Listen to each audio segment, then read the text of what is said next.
ಇವತ್ತಿನ ಮತಾದೇಶದ ವಿಶೇಷ ಅಂತ ಹೇಳಿದ್ರೆ ಕೇರಳಂನಲ್ಲಿ ಈಗ ಭಾರತೀಯ ಜನತಾ ಪಕ್ಷದ ಅಭ್ಯರ್ಥಿ ಖಾತೆಯನ್ನ ತೆರೆದಿದ್ದಾರೆ. ಪಿಡಿ ಗೋಪಾಲಕುಮಾರ್ ಜಯಭೇರಿಯನ್ನ ಬಾರಿಸಿದ್ದಾರೆ. ಚಾತನ್ನೂರು ವಿಧಾನಸಭಾ ಕ್ಷೇತ್ರದಲ್ಲಿ ಬಿಜೆಪಿ ಗೆಲುವನ್ನು ದಾಖಲಿಸಿದೆ. ಕೇರಳಂ ಇತಿಹಾಸದಲ್ಲೇ ಎರಡನೇ ಗೆಲುವನ್ನು ಸಾಧಿಸಿರುವಂತ ಬಿಜೆಪಿ ಇದು. ಯಾಕಂದ್ರೆ ಇದುವರೆಗೂ ಕೂಡ ಬಿಜೆಪಿಗೆ ಅಲ್ಲಿ ಅಸ್ತಿತ್ವನೇ ಇಲ್ಲ ಅನ್ನುವ ರೀತಿಯಲ್ಲಿ ಇರುವಂತಹ ಒಂದು ಪರಿಸ್ಥಿತಿ. ಆದರೆ ಈ ಬಾರಿ ಬಿಜೆಪಿ ಅಭ್ಯರ್ಥಿ ಗೆಲುವನ್ನು ದಾಖಲಿಸಿದ್ದಾರೆ. ಚಾತನ್ನೂರು ವಿಧಾನಸಭಾ ಕ್ಷೇತ್ರದಲ್ಲಿ ಬಿಜೆಪಿ ಗೆಲುವನ್ನು ದಾಖಲಿಸಿದ. ಕೇರಳಂ ಇತಿಹಾಸದಲ್ಲೇ ಇದು ಎರಡನೇ ಸರಿ ಗೆಲ್ತಾ ಇರೋದು ಬಿಜೆಪಿ. ಯಾಕಂದ್ರೆ ಬಿಜೆಪಿಗೆ ಅಲ್ಲಿ ಅಸ್ತಿತ್ವನೇ ಇಲ್ಲ. LDF UDF ನಲ್ಲಿ ಎರಡರಲ್ಲಿ ನಡೆಯುವಂತಹ ಒಂದು ಪೈಪೋಟಿ. ಕೇರಳದ ಈ ಚುನಾವಣಾ ಇತಿಹಾಸವನ್ನೇ ಗಮನಿಸ್ತಾ ಹೋದ್ರೆ ಪ್ರತಿ ಆಲ್ಟರ್ನೇಟಿವ್ ಟರ್ಮ್ ಚೇಂಜ್ ಆಗ್ತಾನೇ ಇರುತ್ತೆ.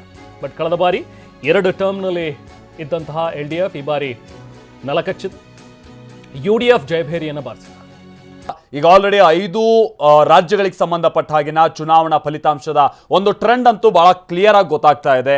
ಇದ್ರ ಮೇಲೇನೆ ನಿರ್ಧರಿಸೋದಾದ್ರೆ ಇಲ್ಲಿ ತಮಿಳುನಾಡು ಬಹುತೇಕ ಟಿವಿಕೆ ತೆಕ್ಕೆಗೆ ಬಿದ್ದಿದೆ. ಬಟ್ ಬಹುಮತದ ಕಡೆಗೆ ಹೋಗೋದಕ್ಕೆ ಅವರಿಗೆ ಸಾಧ್ಯ ಆಗಲಿಲ್ಲ ಅಂತ ಕಾಣಿಸುತ್ತೆ. ಬಟ್ ಇಂಟ್ರೆಸ್ಟಿಂಗ್ಲಿ ನೋಡಿ, ಚೆಪಾಕ್ ಕ್ಷೇತ್ರದಲ್ಲಿ ಇಲ್ಲಿ ಉದಯನಿಧಿ ಸ್ಟಾಲಿನ್ ಹಿನ್ನಡೆಯನ್ನ ಅನುಭವಿಸ್ತಾ ಇದ್ದಾರೆ.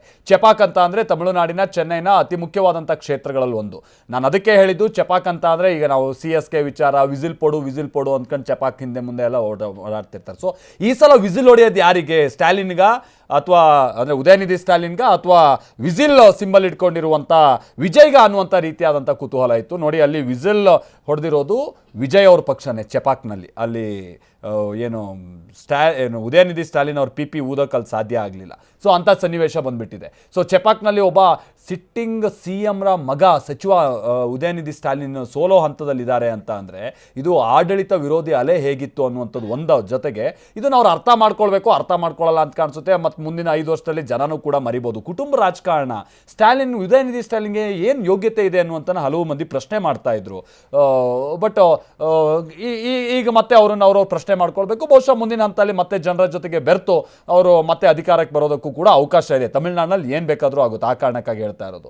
ಇನ್ನು ಪೆರಂಬೂರು ಕ್ಷೇತ್ರದಲ್ಲಿ ನೋಡಿ, ತಿರುಚಿ ಈಸ್ಟ್ ಆಮೇಲೆ ಪೆರಂಬೂರು ಎರಡೂ ಕ್ಷೇತ್ರದಲ್ಲೂ ಕೂಡ ವಿಜಯ್ ಮುನ್ನಡೆಯನ್ನ ಸಾಧಿಸ್ತಾ ಇದ್ದಾರೆ. ಪೆರಂಬೂರು ಕ್ಷೇತ್ರಕ್ಕೆ ಸಂಬಂಧಪಟ್ಟಾಗಿನ DMK ಅಭ್ಯರ್ಥಿ ಏನಿದ್ರಲ್ಲ, ಅವರು ಬಹಳ ಜನಾನುರಾಗಿ ಆದಂಥ ಅಭ್ಯರ್ಥಿ.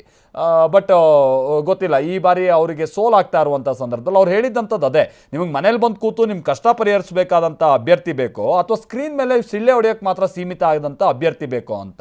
ವಿಜಯ್ ಇಲ್ಲ, ನಾನು ಪ್ರತಿ 1 ತಿಂಗಳಿಗೆ ಒಂದ್ಸಲ ನಾನು ಬರ್ತೀನಿ ಪೆರಂಬೂರ್ಗೆ, ಜನರ ಕಷ್ಟ ಸುಖ ಕೇಳ್ತೀನಿ, ಈ ಥರದ ಕಾನ್ಫಿಡೆನ್ಸನ್ನು ಕೊಟ್ಟಿದ್ರು. ಬಹುಶಃ ಜನರು ಅದಕ್ಕೆ ಒತ್ತು ಕೊಟ್ಟಿರ್ಬೋದು ಅಂತ ಕಾಣಿಸುತ್ತೆ. ಇನ್ನು ಕೆಲ ಪ್ರಮುಖವಾದಂಥ ಅಭ್ಯರ್ಥಿಗಳನ್ನು ನಾವು ನೋಡ್ತಾ ಇದ್ವಿ. ಚಲಕುಮಾರ್ ಕೃಷ್ಣಗಿರಿ ಸ್ಪರ್ಧಿಸುವಂಥ ಕಾಂಗ್ರೆಸ್ನ ಅಭ್ಯರ್ಥಿ, ಅವರು ಹಿನ್ನಡೆಯನ್ನು ಅನುಭವಿಸ್ತಾ ಇದ್ದಾರೆ ಅನ್ನುವಂಥದ್ದು ಗೊತ್ತಾಗ್ತದೆ. ಕಾಂಗ್ರೆಸ್ನಲ್ಲಿ ದೊಡ್ಡ ಹೆಸರು ಚಲಕುಮಾರ್ ಅವ್ರದ್ದು. ಇನ್ನು ಡಾಕ್ಟರ್ L ಮುರುಗನ್ ಅವರು ಅವನಾಶಿ ಕ್ಷೇತ್ರದಿಂದ ಬಿಜೆಪಿಯಿಂದ ಸ್ಪರ್ಧಿಸಿರುವಂತಹ ಅಭ್ಯರ್ಥಿ, ಅವರು ಕೂಡ ಹಿನ್ನಡೆಯನ್ನು ಅನುಭವಿಸ್ತಾ ಇದ್ದಾರೆ.